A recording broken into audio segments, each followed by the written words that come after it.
All right, I love that video. So again, the researchers didn't know which were the smart rats and which were the dumb rats, and that actually influenced in how they handled the rats. Wild, right? In the end, they don't really have any conclusive evidence on this. Like, it doesn't really have a main point except for that, right? That we do influence people. So I guess that would be conclusive, that we influence people based on our perceptions. Crazy. Okay. All right. So expert testimony. It's really important to be mindful of who are we considering to be experts? Who's the expert? What does it mean to be an expert? Presumably, it's someone who, through both either training and practice and superior knowledge about a given topic, like that should be the expert. Someone who truly that is like their life's goal, right? To research and to know this topic, whether it's a PhD or a master's or a lifetime of either research or involvement, that would be an expert. Someone who is engrossed in it as if it were their career, their life's blood, right? Their thing. All right. We often assume that they have done the necessary inductive reasoning, right? So we call them experts because we assume they've got the research, they've got the data, they're able to look at all this and be able to say, I'm coming to, this particular conclusion based on this supportive information, this data. That's how we can recognize it being an expert versus someone just saying, this is how I feel. There's a big difference. I just feel this way. Well, how do you feel that way? I don't know. I saw a TikTok. We'll get into that in just a second, right? So let's be mindful when we're talking about experts. What does that look like?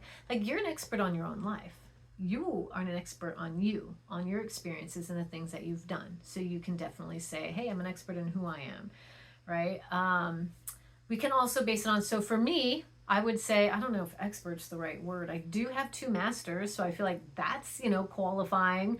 But I also consistently go to trainings. I go to lectures. I do a lot. I still keep going to school as a teacher so that I can kind of, keep up with, how I teach, right? Because we've got AI now and all the things. So it's important that I'm very mindful of the ways in which I teach. So I have to be trained. So I'd say an expert, that's my job. It's what I do. I didn't just walk off the street and be like, hey, I'm going to teach this class today, right? It doesn't really work that way here. You definitely have to be qualified and have qualifiers like degrees and experience, all right? So again, I've been teaching this for a very long time. So that would, I say, lean me into being an expert, right? But I don't have I'm not a doctor in it, right? So maybe that is the difference. I don't know. Okay, so the reason why I do all the practicing and the teaching is I need reminders, right? I need to be able to constantly be doing this to be considered an expert, right? It's not something I did 10 years ago, forgot about and showed up and was like, hey, I'm going to teach. It didn't work like that, right? I've been doing it for a very long time. Okay, so that's on a personal basis. Now, on a daily basis, we think about who do we consider experts, right? When I take my car to the mechanic, pretty sure bro's an expert, right? Like, he is the one who's been doing this all day, every day, 7 to 8 days a week. If you know your mechanics, they work real hard. That's what they do. They're the expert. So I come to them to fix my car. In fact, the other day, my car didn't start. Couldn't figure out what was going on. I called the guy and I said, hey, all the lights went on and this and that. And he's like, I have an idea. I know what it is. And I was like, this bro knew what was wrong with my car just by my phone call. I brought it in and he's like, yep, that's it. You got rats. I had rats eating wires in my car. By the way, it was $5,000, so careful out there. Anyway, but he's an expert. I went to him. He knew what it was. He knew it just over the phone, brought it in, and he's like, I got it. He told me what to do. He said, make a claim, do this, do that, do this. Hey, he's the expert. I did it. $500, right? Like, worth it. Anyway, so we think of things like that. Like, who are the experts? Like, if I'm going to go dig in my yard, do I call my dad or do I call PG&E to figure out where the wires are to make sure I don't destroy the neighborhood or myself, right? So we think about things like that. I don't know, like if you're into surfing or football or something like that, like a sports, like you go to the athlete who does the sport. You go to the person who does the thing, who can tell you, hey, this is what it's like. This is what what we do. Again, same thing if I got allergies, I could read the box, or I could just go to the pharmacist and go, bro, this is what I got going on. He can say, hey, here's the thing. I was really suffering from vertigo really, really bad. I still kind of suffer from it. But anyway, when I went to the pharmacist to pick up some medicine, and I told him, and he's like, you need to do this. And he told me what to do, and I did it, and it helped, right? Why? He's the expert. He's seen it happen all the time. He knows the next right step. That's how we know what experts are. The people who are in the field, who see the thing, who know how to do the next right thing to fix or to do or to research, right? That's just something that we need to be mindful of when we're thinking of who are we reaching out to as experts, right? We really truly want to go to the people who do the thing for a living, right? Like, I love my mother. I'm not going to go to her for medical advice. She has experience in some ways, but there's a lot of ins and outs that takes decades of experience and, working and going to school to know the answer. So it's more likely you're going to go to someone who has been doing this and, is more apt to have a better answer than someone who just had an experience, right? So it's not to say you can't say that someone with the experience isn't an expert in it, but it's just important to be mindful of who are we getting our advice from. Okay. So when we think of a wider basis, we trust scientists. People have been doing this a lot. We read editorials. We put trials in the hands of, judges and lawyers. We trust pilots to fly planes. We agree as a society to train some people to have an expertise so we don't have to, right? Thank God someone else knows how to fly a plane. There's no way I could do that. Like, I'm scared enough to get on a plane, so thank you. Same thing with doctors, right? People who do surgery. People go into that because that's what they want to do and that they're good at, and so they keep doing it, right? So we just want to think about that. The only problem is, while we do have experts and stuff, there are some problems.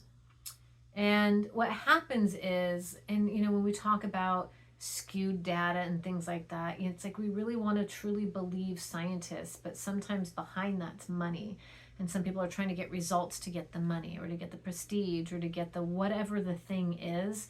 And it sucks. Like, I don't ever want to poo-poo science because, it takes a lot of work. It takes a lot going into it to come up with the information that they're coming up with, which is always why you want to check peer reviews, give things time in between when they first said the thing and then, as it keeps going through. Because again, the more research, the more results, the more random we get, the closer we are to answers. It's tough when we think of things like, COVID and, we just didn't know. And I actually suffer from long haul COVID too. And as we go further along from the genesis of whatever it was, we started with our experiments, the further along we go, we see more things, we get more data, we have more answers, we have more things. We're like, oh, here's some solutions, right? The more we do when it comes to getting research and data, the more we have more support to our conclusions. Or maybe it changes how we once believed something to be. And that's okay too. We just don't know. We don't know what we don't know until we get more, right? Okay, so expert testimony problems. I think oftentimes and this is not my opinion on, vaccines or anything, but I recall Jenna McCarthy, who, when I grew up in the 90s, she was like a dating show host, right? Like, that's how I recall her. She was just this actress who got into the business, right? Anyway, so when I hear somebody like an actress with no actual, no degree, no anything, and they go off on tangents about vaccines, again, I'm not here for or against vaccines. You do whatever you want to do. But for someone to stand and have a platform and say things without a whole lot of science, it's, you know what I mean? To me, it's a scary thing to do when it influences a lot of people and could potentially harm people, right? I don't know really what that might look like for all people, but it's just important that when we're listening to testimonies, we're listening to experts. And who knows? I honestly couldn't tell you here nor there. I will never tell someone what they should or shouldn't do with their own bodies or their children's bodies, especially. I grew up in the 80s. We only had maybe about 5 or 6 shots, and then now there's like 56, so I have no idea. I cannot speak on it. I am not an expert. The whole point of my statement is to, when we think of expert testimonies, who are we hearing it from? And can we say, they're the expert, we should listen to them, right? It's not to say they can't make that statement. Absolutely, say what you need to say, but we need to have like the research and stuff that backs it up so that we can say, okay, let me go to this expert, these experts, as many as we can to really validify the information. It's just really important that we do that. And I see this because that was my quickest, simplest example, when in reality it's bigger than that. It's listening to certain TikToks, it's listening to things that are very opinionated without doing the research, because we heard somebody who we use them as the experts but are not experts in the field. Okay, that was an unintentional rant. That's not what I meant to do. It was more of a, we just have to be mindful. So very few inspectors of factory farms, when we think of things like that, like when we're talking about expert testimony problems, who's listening to who when it comes to certain things. And I'm sorry, that was a little off kilter. I'm looking at my notes over here. So we think about problems like very few inspectors of factory farms and who's listening to them, right? So we don't have very many people who are out there checking to make sure that farms are ran well, and that we make sure we're doing the right protocol so that people don't get sick, right? And then when they're out there, are we listening to the experts who are saying, hey man, you got to follow this protocol because we cannot have another outbreak of E. coli? Okay. We think about parenting experts. I do recall Bill Cosby had his own parenting expert book, and my mother had one. I mean, I turned out kind of strange, so I don't know. Whatever. Right. So like when we hear certain things from certain people, like who are we listening to, and why? We try and explain to someone on the phone what's wrong with our computer. Like, I'm not an expert on my computer. I'm only an expert on what I know of my computer and what I've done with it. But that might make a difference in how the computer guy is working with me. All right. And so we can also think, like when I did the insurance claim, the guy knew right away, the insurance claim for my car with the rats, he knew right away exactly what to do and kind of like went really fast. Versus maybe pausing a second and making it, not making such a snap judgment on what the next step was. Kind of like I had the oldest lady in the entire world who hit the back of my car, which triggered my vertigo. Anyway, and because of that, like I had to call the insurance and go through all this stuff, and they were really quick to like try not to pay for it, if that makes any sense. So anyway, that's just kind of like, they're the experts. They know what they're doing, but they're doing things that they're used to based on what their protocols are too. Okay. So I think about all the experts, we have to ask, who do we consider to be an expert? Who do you consider to be an expert? Is it because they sound confident, or is there something that they actually know that we can verify and go, oh, this person has a PhD, they've been doing this for a very long time, I can listen to it.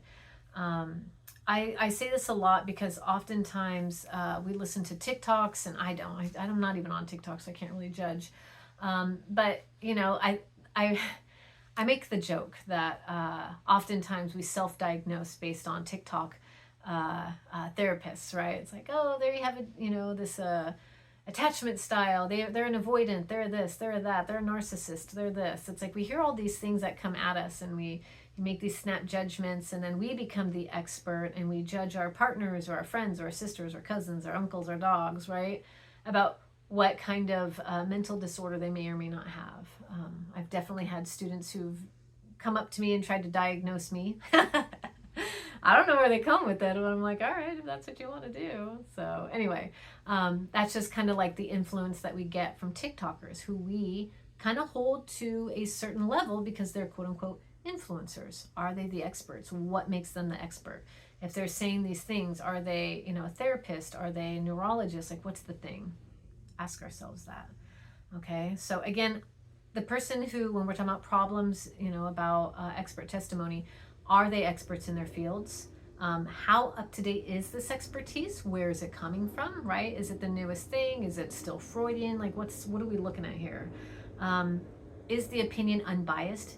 If we think about TikTok, are they trying to get the likes? Are they trying to get the shares? Are they trying to get the duets? Like, what's the thing they're trying to do when they do this sort of, I guess promotional, whatever it is that they're trying to do, some kind of influence. All right.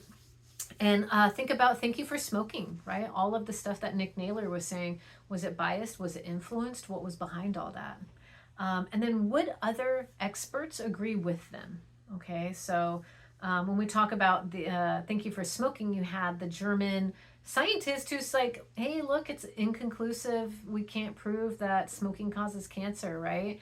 And that might have been a biased, scientist, because other scientists were coming up and going, well, based on the research I'm doing, I'm finding that your data is actually incorrect, right? But Nick Naylor was using that data to make his point as the expert, right? So anyway, just things to consider as we move forward.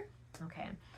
Think about the type of experts that we've created. Again, oftentimes we create, certain influencers. We have made them to become the experts, whether or not they aren't.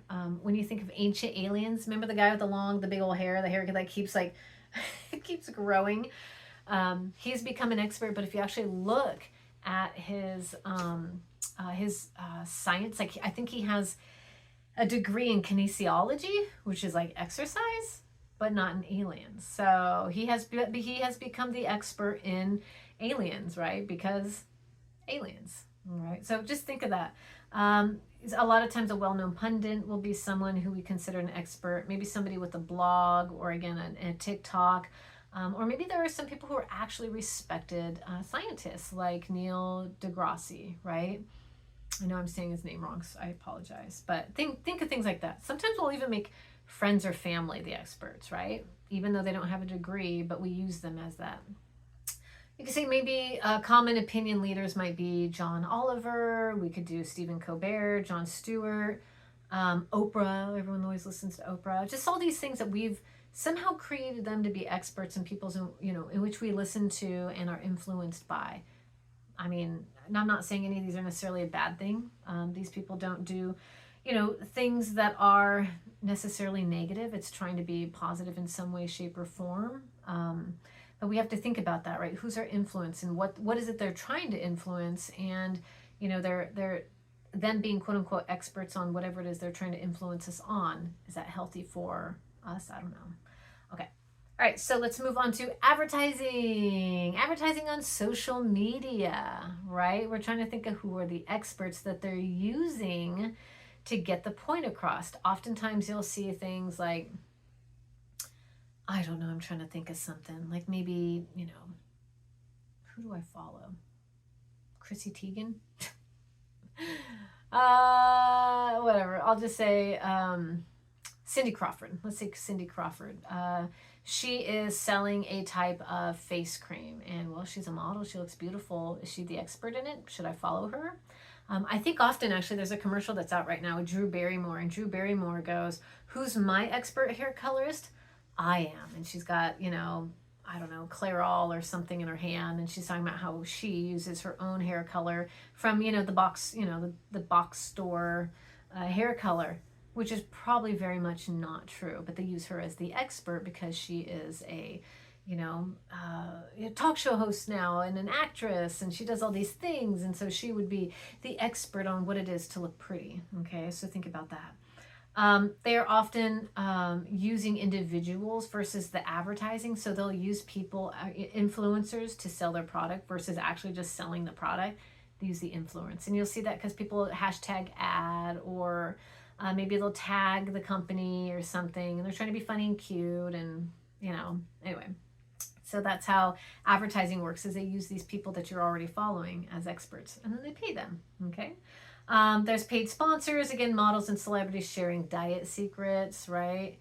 We know the Kardashians have a crap ton of money. It's not the pills. It's the trainer. It's the diet. It's the gym. It's all the things, right? It's not the pill, okay? I guess unless you're on Ozempic or whatever that stuff is.